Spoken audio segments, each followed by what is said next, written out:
ริญพรพุทธศาสนิกชนพี่น้องชาวไทยชาวลาวและชาวสหรัฐอเมริกาทุกท่านที่ได้มาร่วมมาเป็นกุศลในวันนี้เป็นวันมหามงคลเป็นวันสงกรานต์วันปีใหม่ของชาวไทยลาวของพวกเราอันนี้ก็มีพี่น้องชาวไทยชาวลาวและชาวอเมริกาก็มาร่วมเป็นจำนวนมากนั้นอาตมาดีใจที่ได้เห็นญาติโยมชาวพุทธของเรามีความสามัคคีกันมาร่วมมาเป็นกุศลร่วมกันอานิสงส์ในครั้งนี้มีอยู่6ประการคือ1เราได้ทำบุญตักบาตรถวายพระสงฆ์2เราได้ถวายมหาสังฆทาน3เราได้ฟังพระธรรมเทศนา4เราได้ทรงน้ำพระปฏิมาคือองค์แทนของพระพุทธเจ้า5เราได้ทรงน้ำพระสงฆ์6เราได้ทรงน้ำผู้มีพระคุณคือผู้สูงอายุรวมแล้ว6ประการที่เราได้อานิสงส์วันนี้เรียกว่าเป็นมหาบุญหรือมหาสังฆทานอันยิ่งใหญ่ที่เราชาวพุทธของเราชาวไทยของเราชาวลาวของเราได้นับถือประเพณีอันดีงามของชาวไทยชาวลาวไว้ปัจจุบันนี้เรามาอยู่อเมริกาเราก็ยังนับถือพุทธศาสนาเรายังนับถือเรายังยึดถือวัฒนธรรมประเพณีไทยลาวของเราไว้อย่างเหนียวแน่น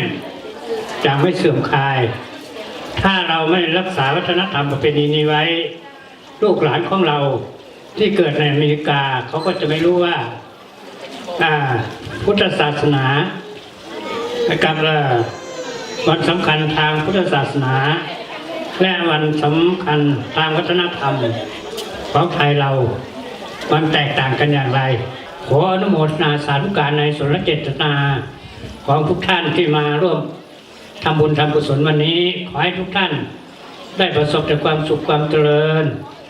ด้วยอำนาจขององค์สมเด็จพระสัมมาสัมพุทธเจ้าธรรมเจ้าพระสังฆเจ้าสัพพพุทธานุภาเวนะสัพพธรรมานุภาเวนะสัพพสังฆานุภาเวนะพุทธรัตนังธรรมรัตนังสังฆรัตนังจงปกป้องคุ้มครองพี่น้องชาวพุทธของเราทุกคนทุกท่านที่มาร่วมงานให้ประสบแต่ความสุขความเจริญในชีวิตคิดจริงใดปรารถนาสิ่งใดก็ขอให้สำเร็จทุกความปรารถนาขอให้เจริญด้วยอายุวันนะสุขาภละปฏิภาณธรรมสารสมบัติจงทุกประการรับประทานธรรมเทศนามาก็สมควรแก่เวลาเอวังก็มีด้วยประการและชนี้แล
เพื่อนดองเรือดีล้วนแต่เป็นดอกพี่น้อง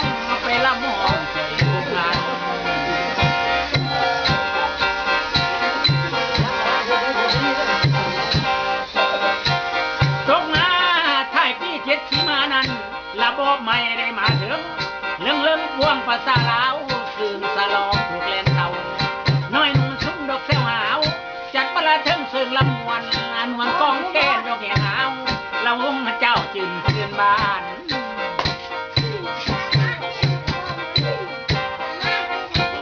บอกว่าแต่ละเขตดอกหมู่บ้านสวรรค์เขตภูมิสถานยามมีงานประเภทนี้เพิ่นกามีดอกลำอ่อนสี่ทำนองประสานซ้อนพรสวรรค์มาดมวนมวนลำปูไทยเสียงนวลนวลตั้งไว้คำนวงหนุนย้อนลำมันสอกขักบัดอ่อนต้นละมาแก่ดอกคือกัน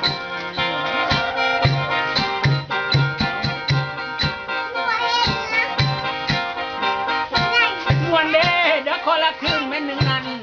เสียงวอนวอนพินมาสอนซ้อนสลับกับคำผมฝึกทรงว่าก้อนพญาเยอะ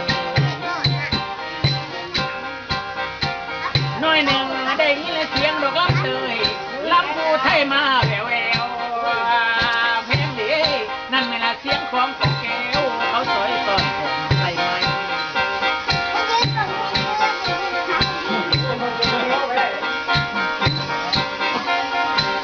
งามเด้เด้อคนละคืนแม่สักใสหมอลำใหญ่ดอกมุ้งตองต้องตอบรับดอกเตียงคำเพื่อนำคันจนแก่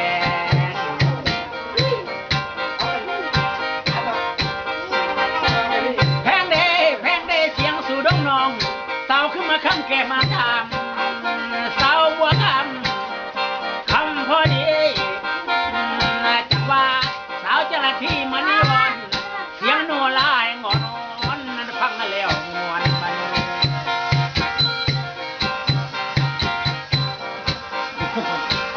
ผู้หนึ่งละมอละสูดไม่รอกูวันนาลาแก้วละมอนงานดีเสียงสาวอ่อนสวดพันนั่นแม่ละบุญเต็มแก้ว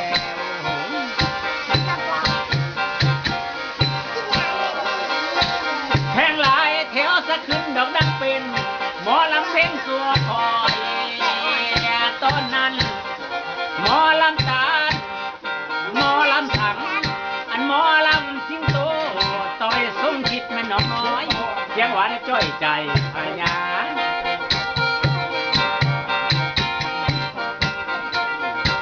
บอกว่าแถวภาคเสมวนแทนาหมอลำสา